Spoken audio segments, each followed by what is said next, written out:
Did Nubians really invade Egypt? 1077 BCE. The Kingdom of Kemet in northeast Africa was once a powerful empire, but now it is experiencing its third intermediate period. It's a time marked by the fragmentation of central authority, with regional leaders and elites competing for power.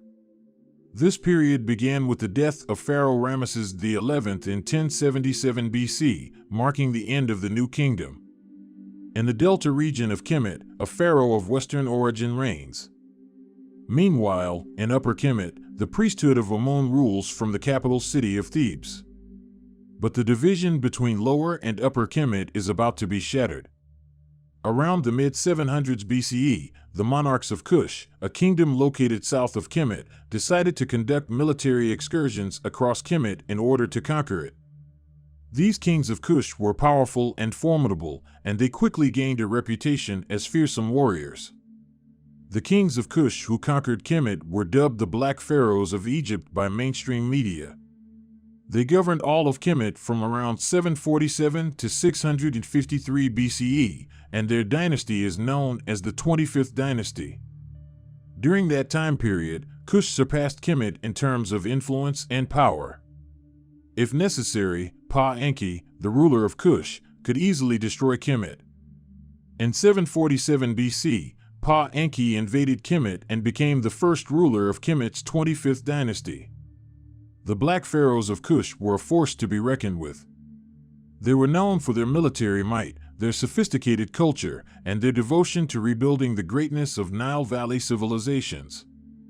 Their rule over Kemet was a time of great change and upheaval, but it also marked a period of cultural exchange and innovation. And this is the story we are told. But what were the motivations behind this invasion? According to some European scholars, it was the story of a subordinate kingdom from the south that rose up, overthrew their masters, and ruled as pharaohs of Egypt themselves. In other words, a slave revolt. For others, it was the story of an African kingdom, highly influenced by its northern neighbors' superior culture and religion to the point of fanaticism, and that now dreamed of making their own mark in Egypt's history. However, is it true? Did the Kushite kings invade Egypt in 747 BC? Were they a group of slaves trying to overthrow their Egyptian masters? Were they a group of fanatics with an obsession for Egypt's religion? Were they the only black pharaohs, as that title seems to suggest? Were there any indigenous white pharaohs in Egypt? These questions will be answered at the end of this video, so make sure to watch till the end. The people of Kush, contrary to popular thought, did not see themselves as inferior to Kemites. They did not consider Kemet to be a superior culture. They were proud of their culture and conscious of the cultural, historical, and ethnic entanglement that existed between their nation and that of their northern neighbors. Kush and Nubia had ties to Kemet since ancient times. The alleged invasion of Kemet by King Pa-Enki in 747 BC did not mark the beginning of the ties between Kush, Nubia, and Kemet. Archaeologist Maria Carmela Gatto from the Polish Academy of Science proved in her work called Cultural Entanglement at the Dawn of the Egyptian History that since the pre-dynastic period, there was a strong entanglement between the people living in Nubia and those living in Kemet. She explained that a distinction between both populations would not have made sense during those early days. Nubians and Egyptians were the same. In other words, these words only create a huge confusion in the way we perceive the populations in these areas today. The word Nubian is associated with blackness or true Africans, while the word Egyptian is perceived as Middle Eastern or even European. In other words, they are perceived as foreign to the African continent. Thus, they are not associated to the indigenous population of Africa. But the facts completely contradict that theory. Nubians and Upper Egyptians, the originators of the Egyptian culture, were the same. They are the one we can truly call real Egyptians because the pharaohs, their tradition and culture, came from these areas. And these first pharaohs practiced the culture that came directly from Nubia, as has been attested in the tombs of the first pharaohs. The Nubian culture was the one that settled in Egypt prior to anything else. So, The original Egyptians were Nubians who practiced a Nubian culture. Practices that could still be seen in everything related to all pharaohs of Egypt. Click on the right corner of the screen to watch more videos about these Nubian elements of the Egyptian traditions. The differences between Kush and Kemet emerged later and were mainly cultural. Scholars have also proven that there were no foreign invasions from the north in the area during that period. The population was quite homogeneous. On the contrary, if there was an invasion, it probably came from the south as attested by some researchers. Using these elements, we can see that claiming that the Kushites or Nubians invaded Kemet due to excess fanaticism is exaggerated. Both people have always been linked since the dawn of times. By knowing these facts, it becomes obvious that Kushite rulers, considering themselves the true successors of the pharaohs over all other neighboring groups, was totally justified. They probably knew their history and used it to their advantage, as I will explain at the end of this video. We also see that Nubians could not be seen as a slave race since the indigenous Egyptians themselves were Nubians and practiced the Nubian culture.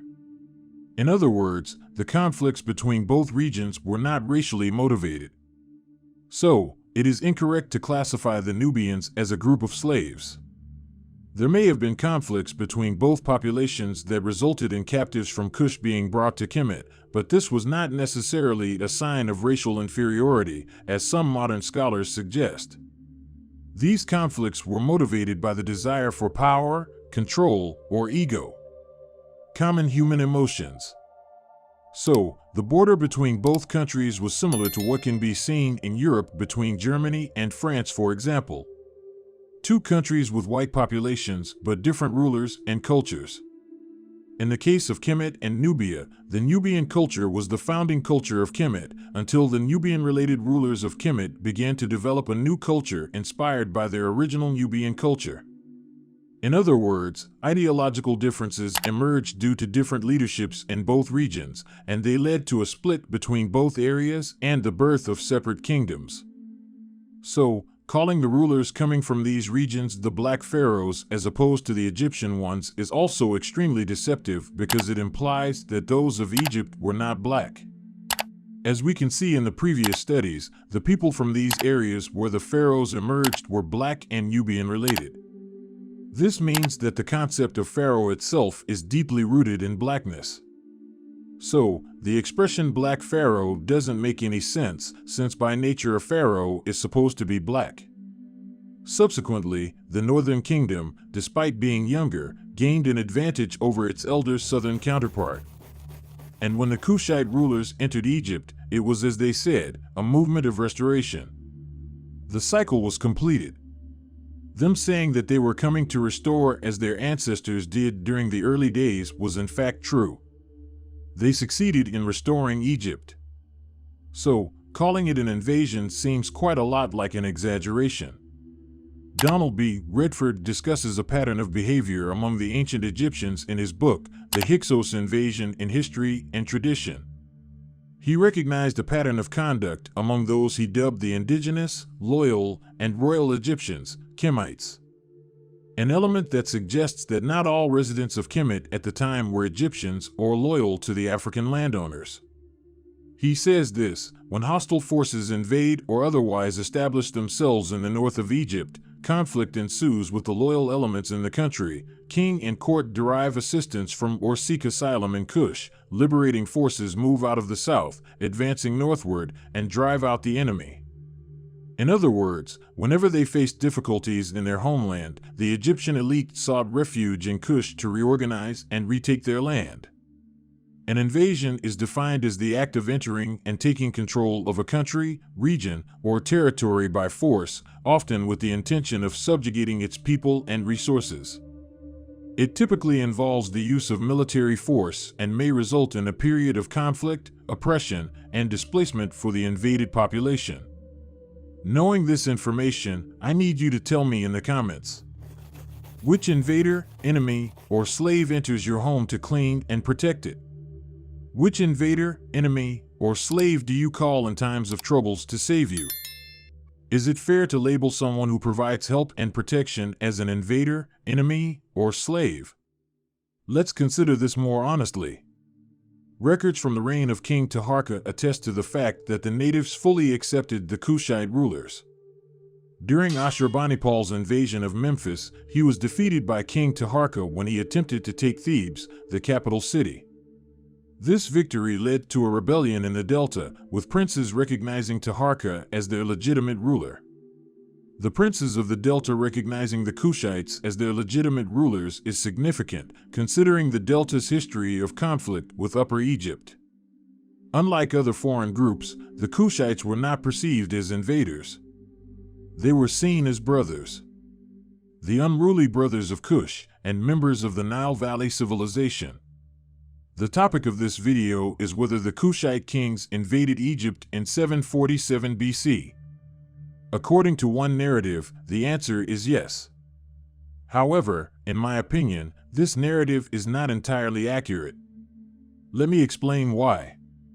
Laszlo Torok, a Hungarian historian, archaeologist, and Egyptologist, argued that Kush had already a strong control over Upper Egypt before Pharaoh Pa-Enki's reign. The control of Kush over Egypt did not begin in 747 BC, but in the 8th century with Pharaoh Kashta, also known as the Kushite. He ruled Nubia from Napata and already had a strong degree of control over Upper Egypt. This is attested by the fact that his daughter Amenertis became the god's wife of Amun in Thebes, the capital of Upper Egypt. In other words, she held the position of the head of the priesthood of Thebes.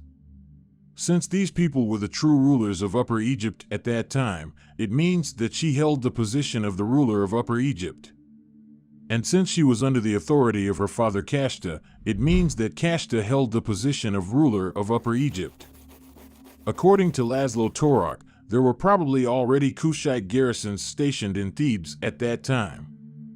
Another Egyptologist, Jean Leclerc, a Frenchman, stated that certain documents show that even before Pa-Enki, Kashta reigned in Egypt. He received there the attributes that characterize a pharaoh, as evidenced by a stele discovered in Elephantine.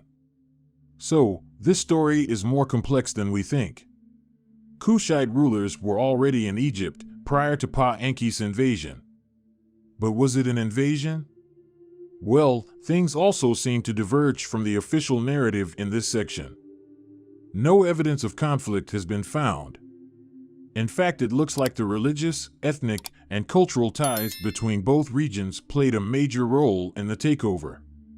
Maybe the rulers of Thebes, specifically the priesthood of Amun, sought the intervention of the Kushite rulers.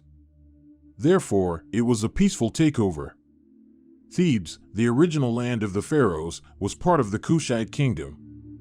Laszlo Torok explains that the fact that the descendants of Delta rulers still enjoyed a high status in Thebes during that period validates that peaceful takeover narrative. It is true that later on, to secure the Kushite rule over the whole country, Pa-Enki had to conquer the Delta region, putting the whole Nile Valley, from the Mediterranean Sea to the 6th or 7th cataract under the rule of the same pharaoh.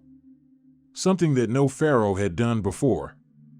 And let's not forget that, being inducted as a king by the legitimate and traditional rulers of Kemet, the Upper Egyptians, who with the Nubians are actually the original Egyptians, granted higher authority over the whole country. The Kushite rulers had several factors in their favor to claim the ancient Egyptian civilization. First, there were strong religious ties between both regions, as Gebel Barkal in Nubia was believed to be the land of origin of god Amun. Additionally, the national narrative recorded in the Edfu texts or the prophecy of Neferti connected the rulers of Kemet to Nubia. These factors, combined with the conflicts that could exist between the north and the south at that time, gave the Kushite rulers a strong claim to the civilization. So, to sum it up, the Kushites didn't really invade Egypt as we've been taught. They were placed on the throne by the indigenous rulers of Kemet, who accepted their legitimacy.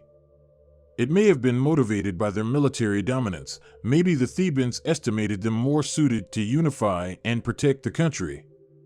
And the historical, cultural, and ethnic entanglement between their kingdoms played a role. We don't know for sure, but the Black Pharaoh's narrative is not entirely correct. Kushite pharaohs didn't invade Kemet. They reunified it, just like the greatest pharaohs before them. I hope that you enjoyed this video. Don't forget to like and subscribe to not miss our next videos. Thanks for watching Mr. Imhotep's channel, and see you soon.